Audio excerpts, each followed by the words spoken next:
away by James Perch, picked up though again by the Valiants. They're desperate for that full-time whistle to go. Holding it up is Tom Pett, the captain, who will lift the trophy in a moment. And there's the full-time whistle.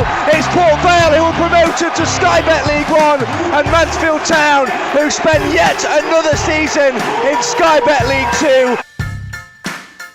That was the moment back in May when promotion slipped away. The moment we felt the dark cloud of disappointment and the heaviness of heartbreak upon us once more. As the kick-off to the new season draws near, we must remember that it's in our darkest moments that we must focus in order to see the light.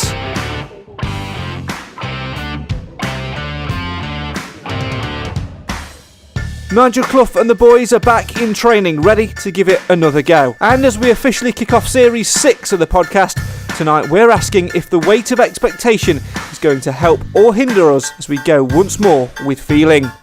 We'll take a look at the shape of the squad and ahead of pre-season games with Retford and Matlock this week, try to focus on the future and restoke the fires of excitement fuelled by the words of our Ginger Lord, master and legend, Mr. Stephen Quinn. You could sense the atmosphere between the players, you know, the staff, the fans, that connection. If you're going to do anything in the game, that's what you need. They're a massive part of it, and you know, I've really loved my time here so far, and I just want to kick on. I want to get this club to League One. It's something I have a burning desire for. I don't know what it is. I'm getting older, but I feel like a kid, and I really want to get this club, you know, up the divisions. Plus, as always, we'll welcome your comments, questions and opinions in the live feed. This is the show for the fans, by the fans. We're back. This is the Mansfield Matters podcast. Here we go again then.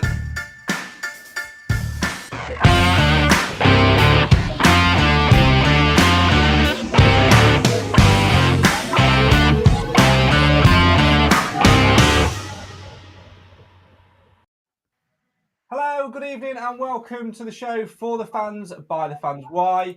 Because Mansfield always matters. Great to be back with you again. If you're a first-time viewer or first-time listener to the Mansfield Matters podcast, my name is Craig Priest. Alongside me, Cam Felton. We'll come to him in a second. There are 5 of us that do this podcast, talking all things Mansfield Town. Win, lose, draw, promoted, not promoted. You know how it works. They are, in no particular order, one who's not here. His name is Nathan Edge. He's been a founding member of the podcast. Tonight, he's watching the entire rerun of Neighbours from start to finish, so he can't be with us. He will be with us in future weeks, though. Another man who is always with us is this man. You may recognise his voice more than his face. His accident-prone Al, or, as we like to say in the business, his bark is worse than his bite. Good evening, Mr. Wilson. Good evening, Craig. Good evening, everybody. We'll come to why his bark's worse than a bite later on. Another man who is very opinionated, and we like it, and is the oldest member of the podcast crew. The man who brings sense, wisdom. No, that's me. It's Clive. How are you, mate? You okay? Hello, everybody. Yeah, his internet's working. His internet's finally working. And, of course, the man across from me, this man right here, the man who wants to sit in the presenter's seat, wants to produce the show, wants to present the show, wants to take it all on, so much so that he's decided to come to my house tonight in a bid to force me out of the presenter's chair. It's Cam Felton. How are you? Hey, I've even done a graphic for you this week. So I've literally done everything in this podcast now. You will only take this show when I'm ill, and that only happened once last season. I'll tell you what, it was the worst. In the 5-6 years that we've done this now. This is Series 6. Oh, yeah. 6 years. I do apologise if you've stuck with us through those 6 years, because it's been a massive shambles, but yeah, nothing ever changes. There we go. Nothing true. ever changes. As always, the whole point of the Mansfield Matters podcast is for you guys to have your say on your team. That's why we broadcast it live every single week, for you to come and have your say. Anything you want to say, questions, comments, opinions, get them all in the live feed, and we may just read some of them out later on in the show for you. I've got to apologise. I'm a little bit gassy because I've had a can of Cherryade. Should never have done that. We'll get through all of that later on as we discuss some discussion points and other bits and bobs. Basically, there's no set format to this. We just talk Mansfield Town for about an hour. Ish. And that's where we'll start. And first of all, we'll start by clearing up why we said that Alan Wilson's bark's worse than his bite. We'll get the formalities out of the way. Are you all right, Alan? You're not going to start like barking halfway through this, are you? Or if you see Alan foaming at the mouth. No, I hope not, Craig. I think I should be all right now. I've been to work today. I've been a brave soldier, so I should be okay. He was bitten by a dog yesterday on his rounds of bin. Alan, am I right in thinking it was a dog in injury? Yeah. Moving on. Yes, Moving thank you, Clive. Moving on. And that is the top level banter that you're going to get on this show throughout the course of the next season. Let's kick things off then. Myself, Clive, and Cam did a podcast, an audio podcast, a couple of weeks ago, pre-season after Nigel Clough did his first interview in a while, just to sort of talk how we were feeling. We were talking then, Alan, specifically about whether or not we were over the heartbreak of Wembley. So we'll put the question to you. The boys are back in training. There's a pre-season game taking place on Saturday afternoon. We're all ready to go again. Are you over it? Yeah. It didn't take me long to get over it because, like I said before, Craig, on this podcast, I used to get really down, each time we lost. But at the end of the day, it's a football game. There were two teams playing. They were better than us on the day. They worked out their strategies, over what we did in the semi-final over both legs. We played to our strength then. They played to their strength in the final. And you've just got to, hold your hands up and give them credit. Yeah. But I'm ready to go again like I am every season. Alan, does it help knowing the fact that you could get over it so quickly because you didn't actually go to the final?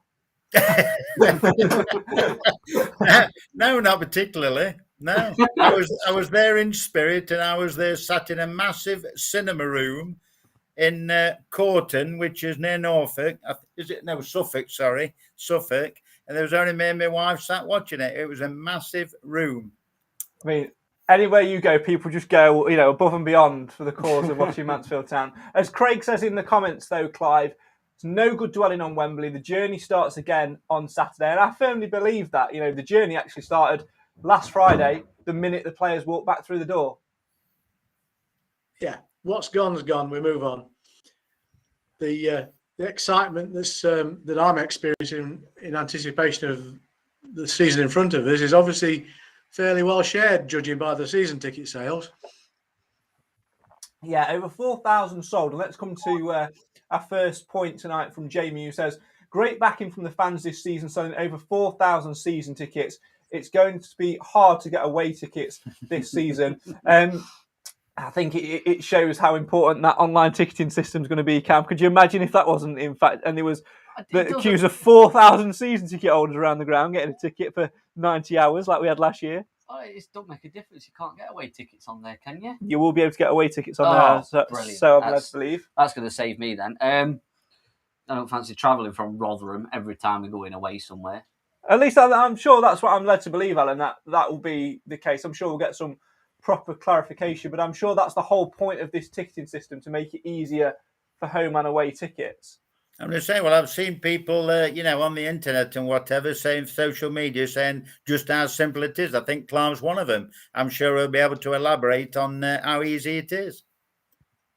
Yeah, it's a piece of cake compared to the rubbish we were having to put with in recent seasons.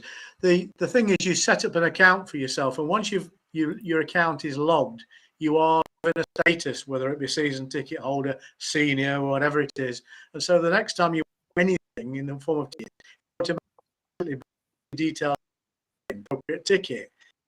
Now, season clearly will get the priority for any tickets where there's likely to be a shortage. And there are going to be some away games where we're going to be clamouring for seats because there's just not enough away fan space in the ground. And there are going to be those others where it's a more typical away following, the Colchesters of the world. So it's going to be interesting. I'm glad I'm a season ticket holder, but even then, you're going to have to be quick on the keyboard, I think, for some fixtures.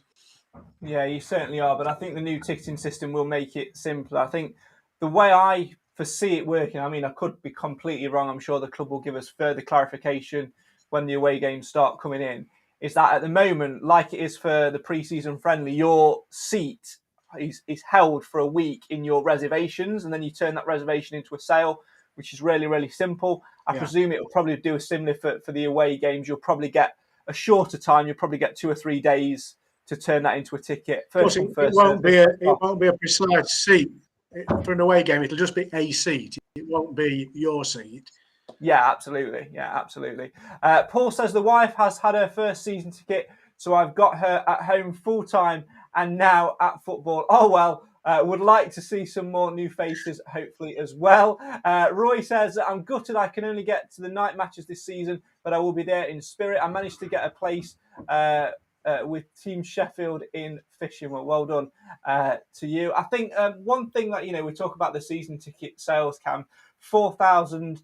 We keep seeing the updates after updates. What do you put it down to? For me personally, I think it's a mixture of the fact it is now so simple to get a season ticket, but also the momentum which we've carried from the last season and a bit.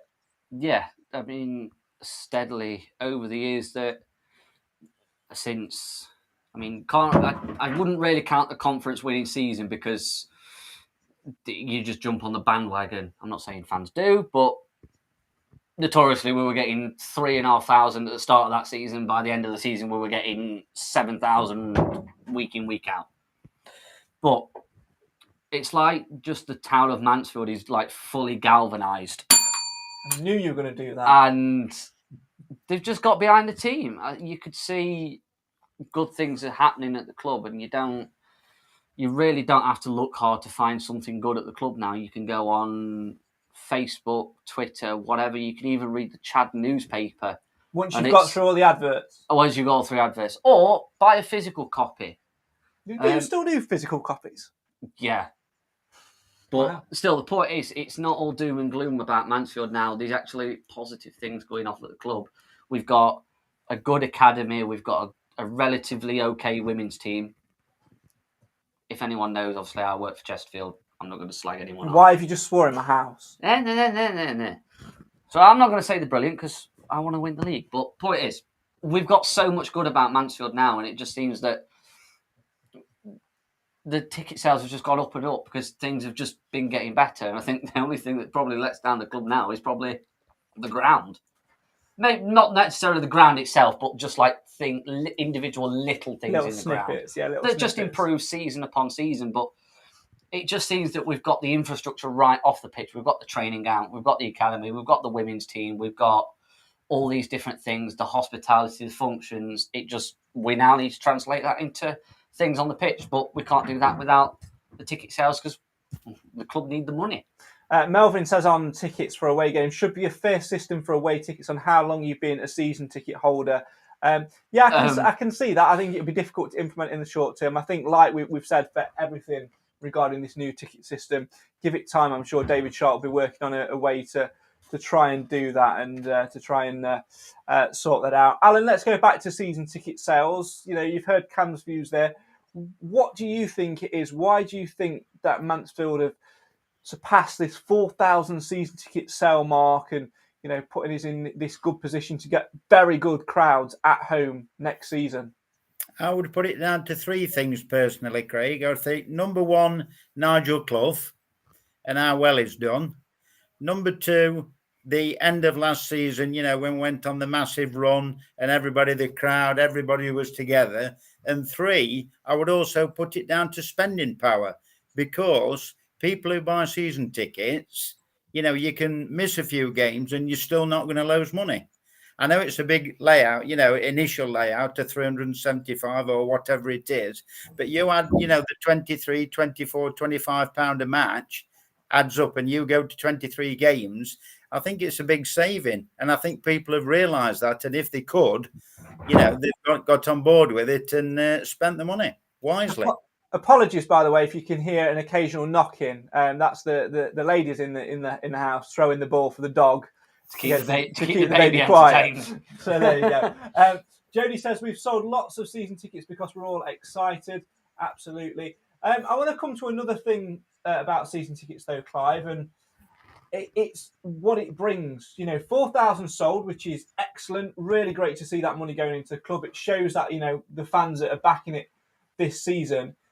But with that comes a weight of expectation. Surely there's essentially double the amount of season ticket holders we've had on average for the last God knows how many years. that will carry some weight of expectation, surely. Of course, and I'm afraid that fans, especially nouveau fans, will probably not be as patient as we'd like to think they should be. But I expect us to start this season with the sort of levels of performance and results that we had in the second season.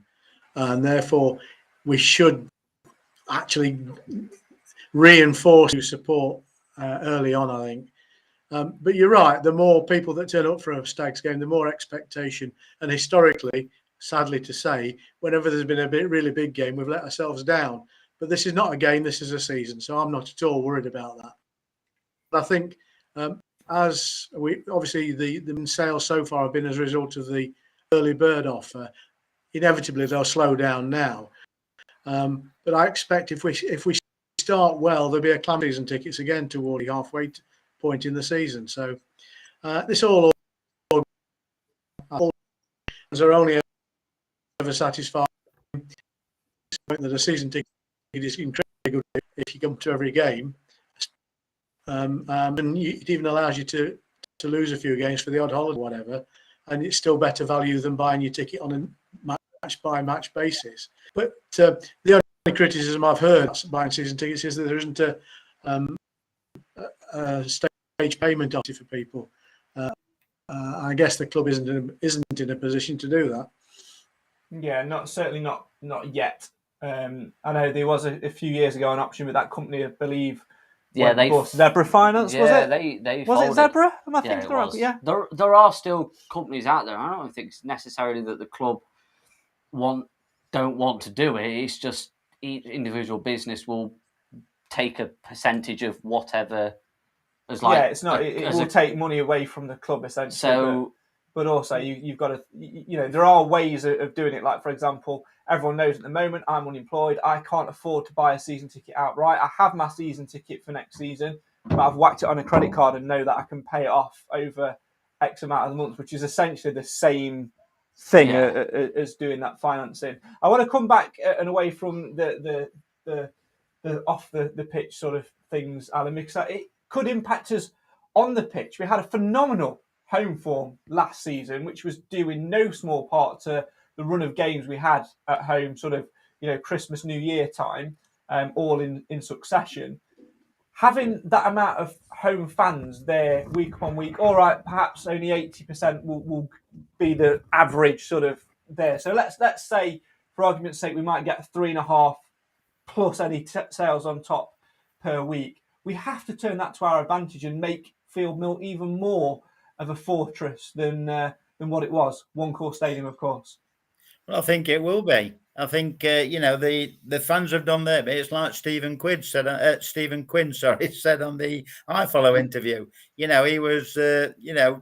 was amazed about the 4,000, and everybody you talk to, it's the most that they've ever had by quite some distance.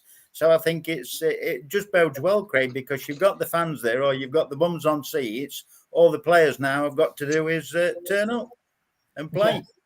Yeah, that's the important thing, and of course the preparations are getting well underway. We'll talk about our pre-season friend later on with Retford later on in the show. I want to talk squad shape though, Cam. A lot of fans frustrated on social media that we're not seeing the signing incoming tweets and all of that. But for me, Nigel Clough's business was always going to be short this close season. We've only brought in 2 so far. We're expecting another 4 before the start of the campaign. But, if it ain't broke, don't fix it. Well, yeah. For those that listened, obviously, I was talking to Jason Harrison after the game at Wembley, and he said he was asking me what does Mansfield Town need to do next season, and I said, plain and honestly, we don't need to do that much. It's not a case where Mansfield need to make wholesale changes. We need maybe a couple of extra bodies to give us more strength and depth in a couple of positions, but across the board, we're not exactly the weakest team in the league. Fair enough, we might be one of the older teams in the league, but with that comes the experience, and the players that we have got. It's like It's a difficult one to judge because we have obviously quite a few go out, released or whatever, and gone back on loan. Obviously, we lost Sturk and Longstaff, but does it necessarily mean that we have to bring in 8, 9, 10 players like some teams have done? Because you look at some clubs and they've just literally got rid of nearly every player, and now they're signing every player you can think of, and it's just like, well, surely that's not a good thing. It takes a lot longer for your team to gel. And I mean, fortunately, if you can put a good enough run together post, sort of like around Christmas, post Christmas, you can still get somewhere, as proved with us last season. But if that's taking you 2, 3, 4, 5 months to actually get a settled team with some sort of stability and fluidity in the team, then you're going to be starting on the back foot. And we've got to start on the back foot already because we're 2, 3 weeks behind everybody else's recruitment purely on the basis of Wembley. Yes, Simon Clough will have been out scouting X amount of players, but you can't, like Nigel said, who said in his post-match, he said at Wembley it was like 5 or 6 players, but he didn't know which ones they were going to be because it was all dependent on which division we're going to be in. There's no point in buying League 2 players or bottom end League 1 players if you're then going to be in League 1 next season. So it's interesting to strip through this, Clive, because you look at the players in which we've sort of lost from the back end of last season. Of course, most of them on loan, going back to their parent clubs, etc. We have essentially replaced Jamie Murphy with Hiram Boateng. We've replaced Marek Steck with Scott Flinders. We still need another goalkeeper. We all know that's a point. But in some respects, we lost Farron Rawson because we released him, but we boosted by the fact that we've got Kel Gordon coming back from full fitness, and that's almost like a sign in itself. And I think Nigel Clough may have had that in his mind as well. Yeah, we're in a different position in this summer than we've been in previous summers. We're not desperately short of anybody. I mean, we need 3 or 4 new faces. We're halfway to that at the moment. I'm not panicking at all. We will get another keeper from somewhere. There's no question about that. And I don't know whether anything's materialised from the line that Duff gave us about 2 loan players from a Premiership club. I mean, we've all been left double guessing about that so far.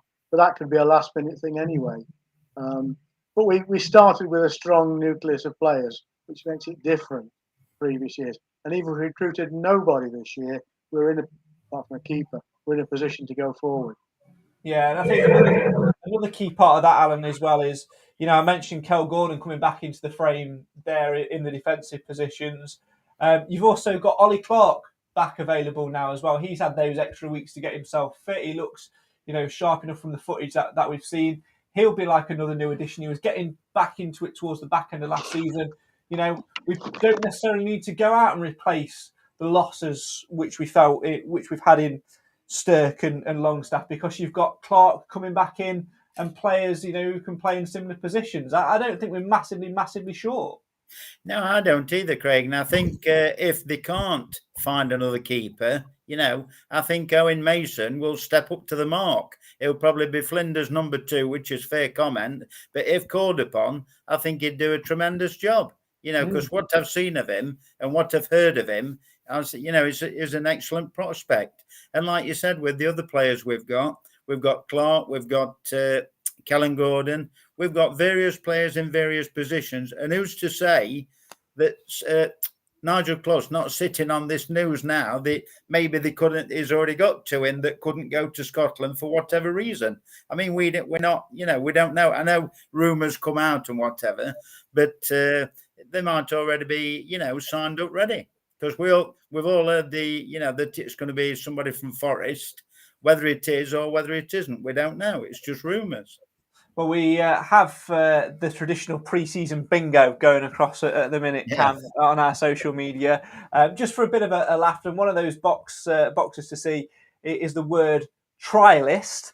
And the footage which we've seen on iFollow has certainly suggested that, hasn't it? With a nice little ex-Celtic man and a few.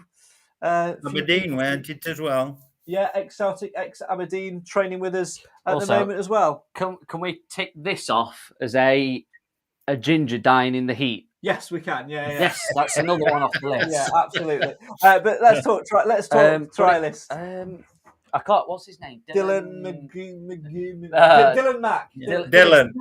It is Dylan Dylan McGee, Mack. isn't it? Yeah. But I mean, I don't know what to think of him. I think, Is he the Aberdeen player? yeah. It might be just Aberdeen- because he was up in Scotland, and he needed to keep fit, and he's had a word with Nigel. Who Or knows? maybe because who trained with us last season to keep fit?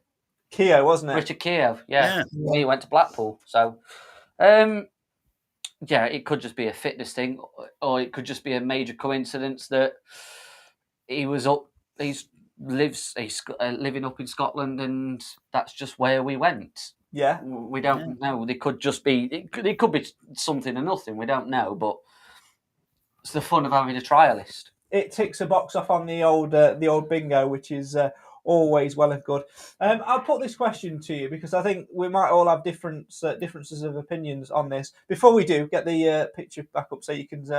What if you want to play along with pre-season bingo? By the way, if you've got no idea what we're talking about, follow us on social media at MTFC Matters, Facebook and Twitter. We've got a number of things to tick off. Just read through what they are, what you can spot during pre-season. The result isn't important. That's a quote from a player or a manager after a game. A ginger dying in the heat. That's Stephen Quinn, that's been done, yeah. Meg nuts. Yeah, so that's somebody getting nutmegged on camera either in training or in a game.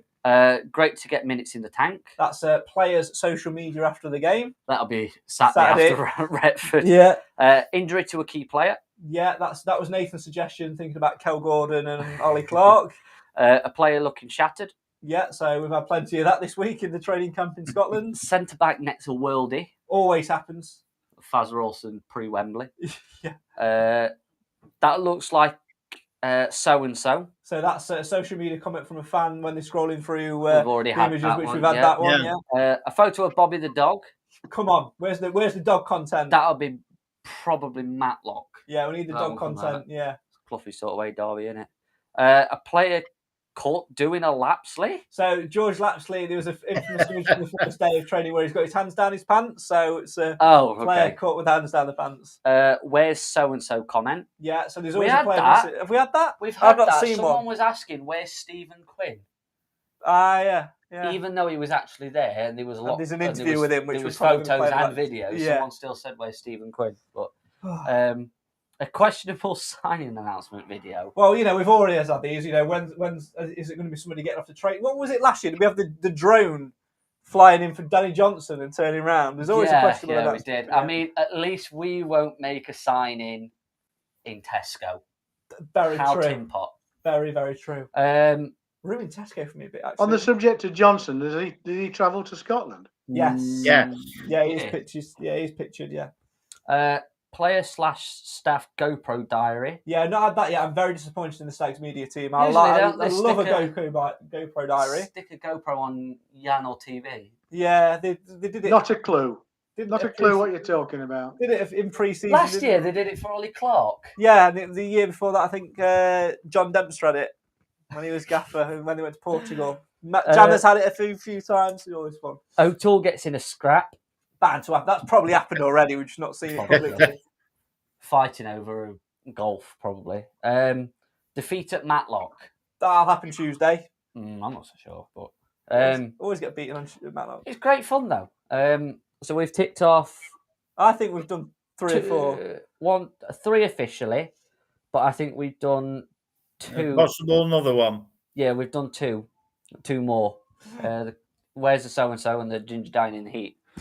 Me and Craig today, ironically. Yeah, absolutely. Like, we were sat outside before we started the podcast, and wow, I needed some shade. Right, let's move things on. If you want to play along with pre-season bingo, the social media graphic is on Twitter and Facebook. We are at MTFC Matters. I'm going to ask the question I was going to ask them before we went down that tangent, and that is, in terms of personnel, which we have now, are you confident enough with what we've got to kick off the season? Say if it was Salford away on Saturday and the season was to start with what we've got. are you confident and comfortable with where we are at as a squad? Clive, I'll start with you. Yes. Alan, No, what do we need?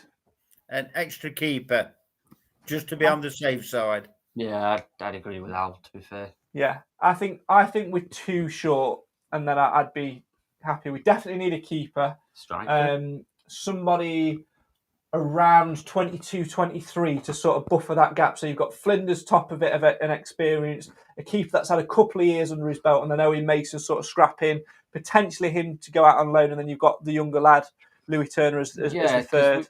With Owen Mason, yes, he's gained game time elsewhere, but his game time is with the Republic of Ireland under 19s, and then Kettering last season. Was it Kettering or Gainsborough? I thought you went Gainsborough. Oh, no, Guiseley. Sorry, Guiseley. If you're a Mansfield youth player, you either go to Guiseley or you go to Kettering. Or Boston next year. Or Boston, yeah. Boston. I personally think we should give Mason a try. No, I'm with you. I think he's. I just don't know whether, because he put in some good performance at Guiseley, but then there was other games where they got tonked. Yeah, I think they did get relegated last season, Guiseley, by the way. We need a buffer, somebody who's, like I say, 22, 23, maybe has been in an academy higher up and played, half a season there, half a season here, just to sort of. So there's not a direct gap. I'm not saying that Owen Mason isn't good enough. It's just the fact that he needs another 6 months out on loan. If we get another keeper and send him out at a National League level, we get another keeper, send him out for 6 months, he'll come in January absolutely ready to really fire. There's 2 clubs down the road that we could send him to. Enjoy the pit of misery. Yeah, absolutely. And then the other one for me is a striker. We need somebody that can come in and get us, 10, 15 goals just to add to it and just add a little bit James of Wilson. fire to the pit. Nathan in the comments says keeper and a striker. Roy says, do we actually know that the bishopship has sailed? Not heard anything. Well, the last time we heard, all but nailed on. Clough said that the door is not closed from a Mansfield or a Nathan Bishop perspective, but it is pretty firmly shut from a Manchester United perspective, and they'll be the ones that trigger a release of him. So I would probably say that the door is closing. We need to stop. We have this horrible thing, don't we, Al, of falling in love with loan players. We've got to move on. Bring back. Yeah, I'd agree with that. I'd agree wholeheartedly. But there's 2 players, all the rumours and whatever, that the Tom chap from Crawley, Tom Nichols, and Nicholas also the Christy Pym. It's gone very quiet on those 2, and they were being shouted about quite a lot. Pym's they've gone very quiet just lately. Barry Fry wants big money though, doesn't he? Yeah. Well, the ones that we know about are definitely Pym and it's the lad from Crawley, isn't it? No. Nichols. Yeah. Well, no. Pym and Stirk are the only ones that we've actually heard from a credible source or from the horse's mouth. Yeah, the Stirk one. It will depend now on what Birmingham want to do with their new. Well, Birmingham are in absolute free fall. Yeah, but they want big money. They want more money than what Mansfield are willing to pay for. Yeah. Stirk, so there you go. Well, let's turn from one inexperienced midfielder to an experienced one.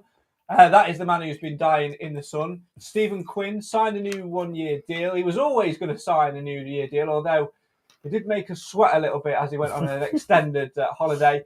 Early this week, I Follow Stags caught up with the Ginger legend and asked him all about getting over last season and putting pen to paper on his new 1-year deal at the club. Here he is.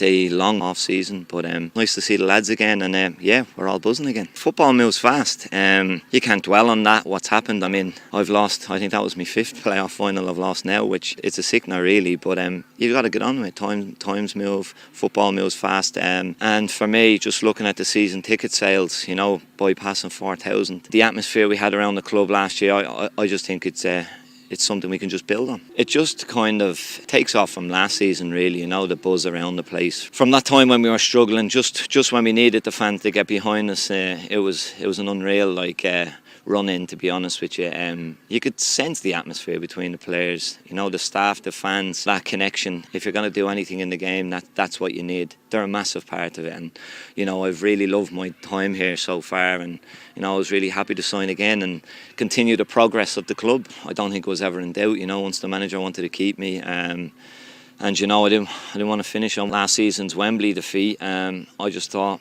you know, with the structure of this club in place, the players that are here, another year under their belts for, you know, a bit more experience. Maybe we'll add to the squad again, and I'm really looking forward to a strong season this season. You know, the style of play, the manager, the fans. The fans were ecstatic. My family love it here. They love coming to the game. My sons, and yeah, the love of the game really. The lads are top class. You know, you couldn't meet a more down to earth, grounded bunch.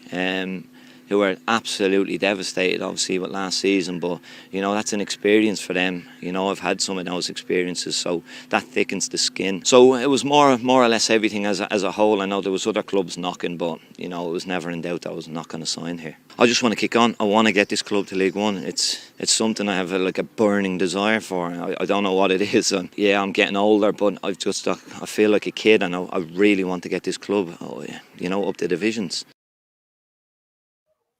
The passion that Stephen Quinn shows there in that interview, the burning desire to go and win the league, is absolutely phenomenal. You can watch more of that and more behind the scenes content on mansfieldtown.net/ifollow. Great interview, about 7-8 minutes worth with Stephen Quinn on there. You know, when you were listening to that, Alan, when you've listened to the full interview, like we said, his passion is unquestionable about getting Mansfield, you know, through the door, and no doubt that will have added, you know, another couple of season ticket sales as well, just by listening to him. I would have thought so, yeah, and it was nice listening to him being honest as well, because he said towards the end of his interview, I don't know, I assume you've heard it yourself, Craig. Yeah. He said towards the end about he didn't know whether Nigel would play him, 60, 75 minutes, whatever. He says, but whatever he wants me to play, I will be there, because I would like to play every game. And for a 36-year-old, you know, similar to Perchy, it's quality, I think. You know, he's proper professional, and he's got Mansfield, you know, loves Mansfield through and through. Certainly another contender for Mr. Mansfield Town, Clive. Yes, and I'm pretty sure that I'm right in my assertion that he won't, again, this season, replicate the 6-match ban. No. You'd like to think not. Let's hope not. That's certainly. I think that was a unique one, and we don't want to see it again anyway. But at the same time, you don't want to take the passion out of his game, because he is a passionate player, and that sometimes comes over as an illegal action, and gets penalised for it. We have to live with that. Yeah, we certainly do, but I'm sure that he'll use that to drive him on this season as well. Let's turn our attentions elsewhere then, Alan, to actual game time. First one, Retford United on Saturday afternoon. Looking forward to that one. It's always a one which we seem to have on the pre-season fixture calendar in recent years for obvious reasons. But be nice to get some minutes under the belt, won't it, and see them back in action. I think it's somebody else said on social media as well that they didn't know whether the first team would be playing. But I think he'll just take a full squad, and I think they'll probably all get 45 minutes, you know, because it's just a nice, easy, you know, did they win by 9 something last year? I think it was 9-1. I think it was, yeah. I don't mean... It's not the score that matters. It's the minutes under the belt, you know, to tick another one off on the bingo. Hey, you've got a line all of your own, Alan. Does that count on the bingo? Al said it. We'll have Alan Wilson bingo. Yeah. I don't mean this in a condescending or whatever way. Have we even got enough kids to field at like a Mansfield Town 11? Well, I hope so for the under-20. I know we do, but I'm just thinking like of those that play those sort of fixtures, they've all either, a couple of them have transitioned to the first team, Jason Law, but then most of them have left, or they're out on loan somewhere. Yeah, have we got enough of the players? Don't need to worry about that, because the first team will be at Retford on Saturday. Are they going to be there regardless? Like the first team will play at Retford on Saturday. 100%. I will. Like, I've got no monetary value, right? I tell you, no. Here's what we'll do. I am so confident that the first team will play at Retford on Saturday that if they do not play at Retford on Saturday, I will allow you to present the next episode of the Mansfield Matters podcast. I won't even bother turning up for it. I'll just hand it all to you. I am that confident that That's very brave. I just think it's awfully strange that we've gone to Scotland and not actually played any games. Yeah. Northampton have been at St Andrews as well, using the same gym, using the same pitches, using the same beach. But they managed to get at least one game in. I think they played St Mirren last night before, whatever it was. But they also went up earlier than what we did. Did they go up earlier than us? Yeah, I think they've had 2.5 weeks more close season than we've had for reasons that we inflicted on them. Correct. So I think the club's done the right thing. They've used Scotland as a team building and a physique building exercise. The match time they get over the next week or so will be all that's required to sharpen them up on the field. So I think Craig is absolutely on safe ground. There will be a very strong representative first team playing on Saturday. Yeah, I mean, Portugal was out of the question. I don't think that was ever going to be on the cards as soon as it looked like we were in a promotion challenge. I don't think that was on the cards. Scotland's the right place to go because it's close enough to be a worthwhile trip. We made the trip up there on Monday. The only surprising thing for me was that we made the trip up there after a training session. And they all went on the coach. I was expecting the coach to drive them to the airport, jump on a plane, and fly up there. That's not very economically friendly. Who cares about environmentally friendly and whatever? It's less than the legs, but they didn't. They went up on the coach, and I think they'll probably do the same. I think they will probably travel back Friday, and then early Friday up, do a gym session straight on the coach, travel back. They'll be back home for 5-6 o'clock, traffic pending.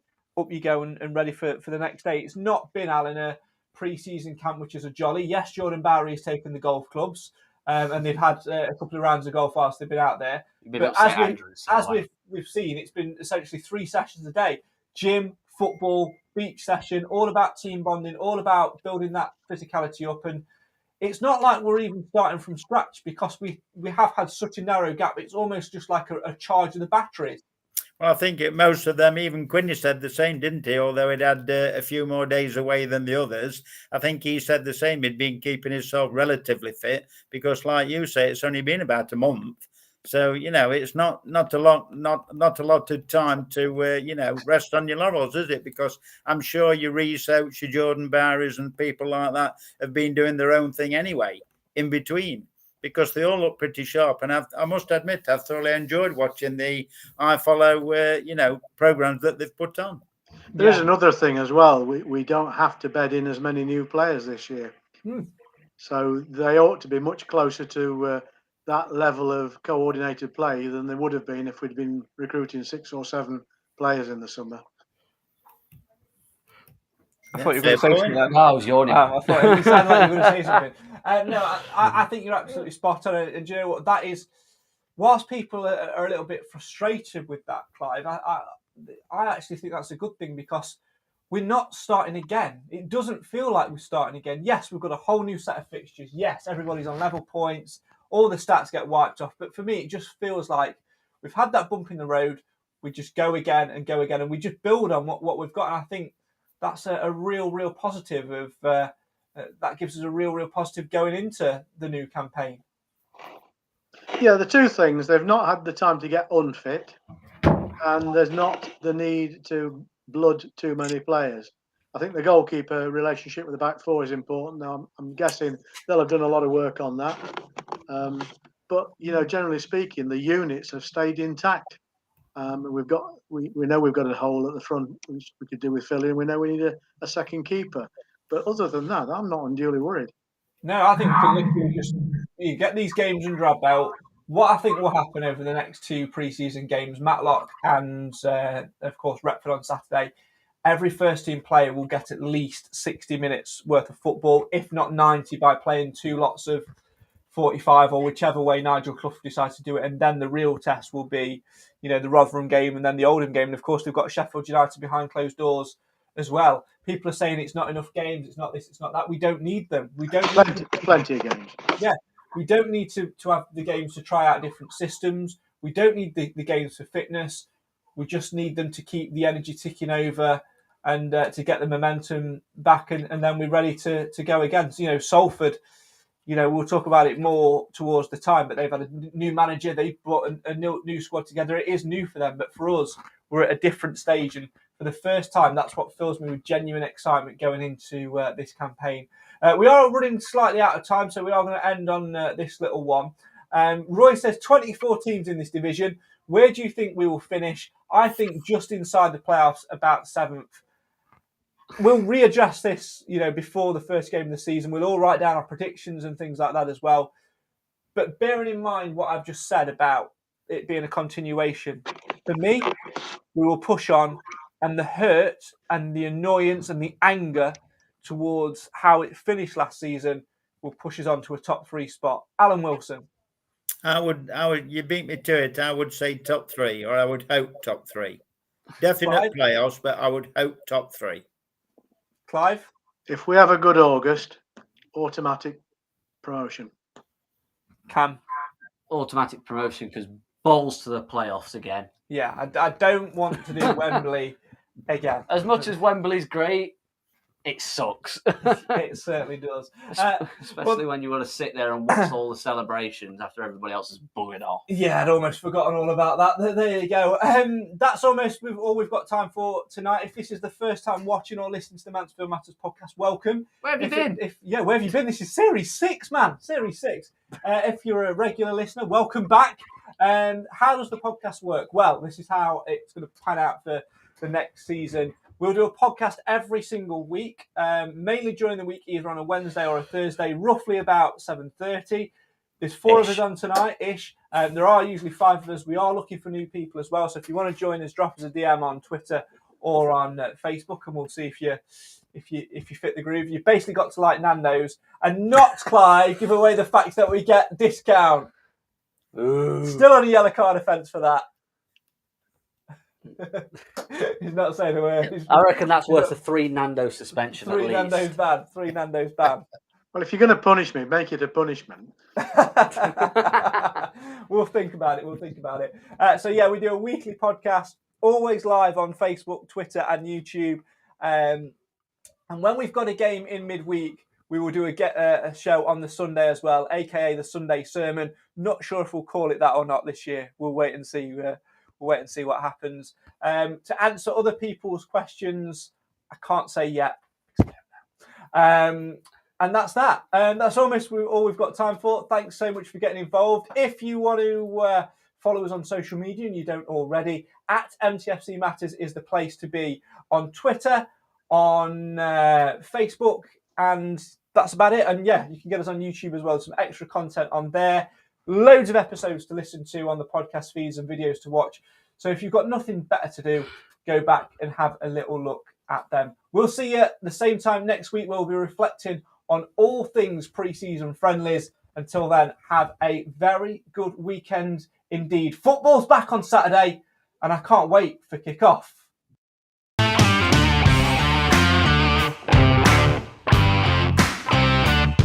Well, that's all we've got time for. My thanks, as ever, to Cam Felton, to Nathan Edge, to Clive Parkin, and to the dog-bitten Alan Wilson. Get well soon, my friend. And, of course, to you guys listening, watching at home as well. It's great to have you back. It's great to be back for another series. It's just such a shame that this has to be Series 6 of the podcast and Series 6 in Sky Bet League 2. Hopefully this one can be the long-awaited promotion season that we've been waiting for. Make sure you stay tuned to all our social media at MTFC Matters on Facebook and on Twitter for all the great content coming your way over the course of the next 9 months or so as this roller coaster of a football season begins to find its groove. We'll be back with you at the same time next week as we recap the pre-season friendlies at Retford and at Matlock as we take a look at how things are actually shaping up on the pitch, never mind the stats and the figures off of the pitch. As always, this is the show for the fans, by the fans. This is the Mansfield Matters podcast. Good night.